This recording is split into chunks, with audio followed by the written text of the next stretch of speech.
Ua toe whaapopoi nei leisi whaamasino tamaitai i le mtanga luenga o whaamsinonga Samoa i le tu o le whaamsinonga whaaitu malo.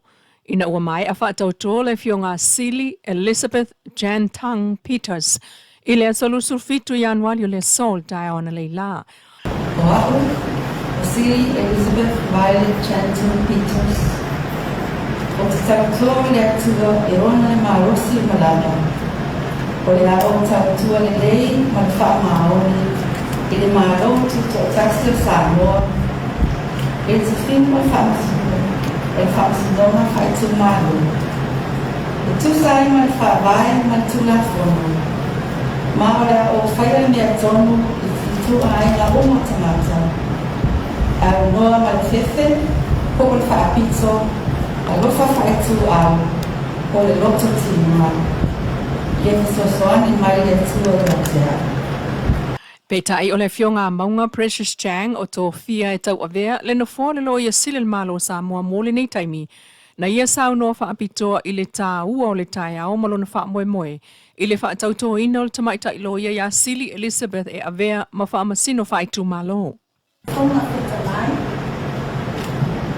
A fionga whamasino o le whamasinonga mawarunga. A fionga whamasino whaitu malo.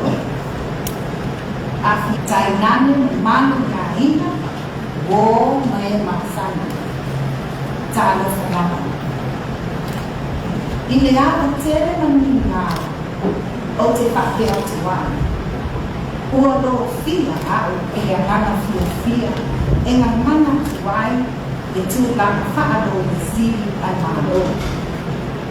E moli mawina le nei tu aso, tā ua tere i ngā nuenga a whakasinonga. E aroa ia ai whakatauto ina o lana fionga tamatai whamasino o Sili Elizabeth Jan Tang Peters. O se whamasino mo whakasinonga whaitu malo. Sisona le whakea raina tatai a fionga whakasinisina, a fionga sumparia, a fionga fufunga feta mai, a fionga whamasino o le whakasinonga mawarunga, a fionga whamasinonga whaitu malo, a fionga whamasino o whamasinonga whanua masuaka, a fionga suyo kapimenta o awai mai fo ne yasa, a fionga whaikule o whakatasa mai matato ne yasa, a fionga kule matana kuena, taitasi malo o whakatasa matato fo ne yasa. Tainane manu ngā ina, wō mai maksana. Tālo whanama. I le awa tere mani ngā o te whake o te wāna. Ua lo fia au e a ngana fia e a ngana ki wai e tūlanga whaaro i Sili ai malo. E moli mawina le nei tu aso, tā ua tere i ngā nuenga a whakasinonga. E aroa ia ai whakatauto ina o lana fionga tamatai whamasino o Sili Elizabeth Jan Tang Peters. O se whamasino mo whakasinonga whaitu malo. Mamoli mawina le langolango a le vasenga o whaamsino le whaamsinonga o se vaenga o Minister o Kapineta fofonga whetalai o le mota ma le sui pāle mia ai o a inga mawo na awai le sau ninga o le whaatautonga i le taia o na leilai mulinu.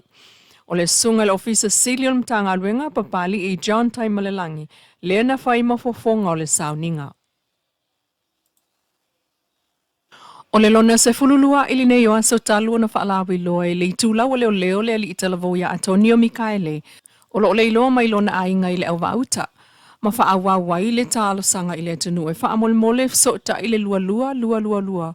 I le ofisa o leo leo pe asi la fiesta sis whaamtalanga i le atali. O le aso sfulu ono le masina neo i anuali le asa mulmuli na vaayai i lona ainga i le 5 i le afiafi. Peitai e o mai nei o lo o whaamawina pe fo i suafo nisi o tangata mātutua matalavo wele i maualava. Ua whaitautau sanga e le o toe fo i atu ainga ma salomia pe ua maliliu. Ai o le Leilua mai o Antonio Mikaele o le au vaauta ua latai nei i le lua vai aso ua tal sangaina e leo leo le sosoani A le tunu umoni whaamtalanga maua i a fsota iane se ofisa la tane po o le lua lua lua lua lua. Mo le tali tonu wina o le si uleo o le fionga le pale mia le ana toi fesilia i lava le tina talavou. O lo o tatalo mo se fsosoani i le tāpenanga o lana whana wa onga a wae le o whainga luenga. Ma ia toi fia whaalongo tasi i lava i le whaamanuianga le ua fola mai i le taitai o le malo. Sunga lau le mali e toa. Pola te vau le ua tea Fosi Schmidt mo tangata taito tasi. Tātou whamoe nei, o tā pena le tātou malo se whainga whau. Tula i eile fsosoani le mena nei o le amatanga tau sanga te tasi. E fsosoani i mātua, o alo, whanau, whaiaonga, pe whaiaonga sā, pe whaiaonga whaiwhiau, pe whaiaonga le malo, pe whaiaonga le kalesia, o tamaitia aonga uma, he mai lalo le aonga mata, ia whasolo mai primary, secondary, kolisi, male atu nu atoa. Sa aftuna iai muni ao le fono al kapeneta, ana pō. Tau whaatulanga ai se fesosoani e a mata atu le tausanga nei. E fesosoani mo le back to school, sosoani mo matua, sosoani mo whanau, male atu nu atoa. Everybody counts. E rei se tu ua, o le atu nu atoa. Lua se lau, se furu ma le 5 afe tata nu o Samoa. O i la tau ia, o le awha matu atu iai le fsosoani le nein ta pena mpasia alo ia le tatou kapeneta na po. O te tō lau lawina e whapea. Whapasenga le tatou malo le tino i tupe. Sa fua e vai masina e tolu pe wha. Pei tai, o toi te tira le malo, o le amatanga o le tausanga, o le taimi pito i sili nana manao mia e le fsosoani le nei. Ma o whatulanga ai, tu mai ia le taimi e tasi, e whaasafua ai le avano leu tā pena mo le tatou malo. Whangavanga ai le tupe tolu se fulu ma le 2 miliona. Lua se lau 5 suruafi. E whaasafua mo Samoa atoa i le amatanga o aonga ma le tā penanga o aonga e a mata il tausanga nei. Lona winga e te tau e tātou whono whaavai uma na siaki le lei la uwhainga o mātua whanau matangata ina ia sao ma wha maoni le lei le tūlanga leo tātou tāpena.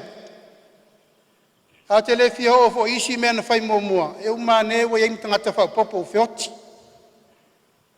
A ua lafo le wha tuanga i le pule mamalu a li im whai pule ma taitai whono o tātou komiti, whono whawai, la tau te tāpena ina le whamoe nei mo le tunu atoa.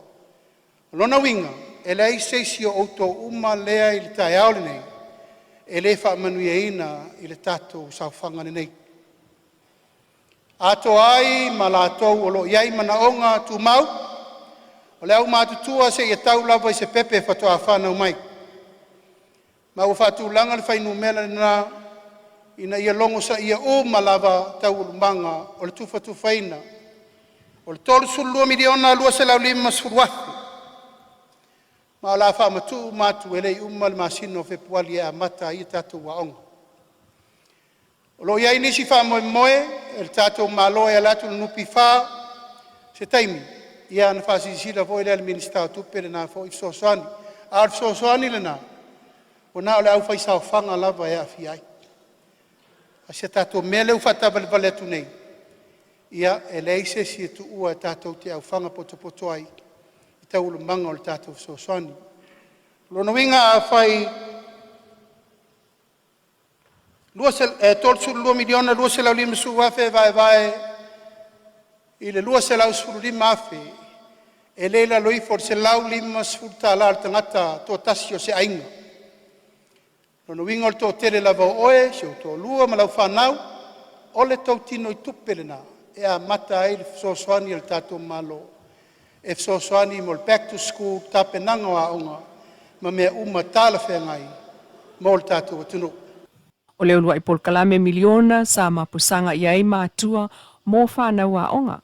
Ai mai so le universite ua whaawa wai o na o ngā pia whanau a inga lima vai. O whamanianga tau tupe mō tangata Samoa, lea wale ngā tai polkalame whaafoe e whono whaitu malo.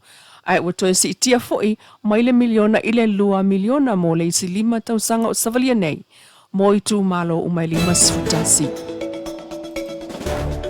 Tala nā yo vai whanua mai a pial nei fo i aso manuia tol mawa toel nei solua.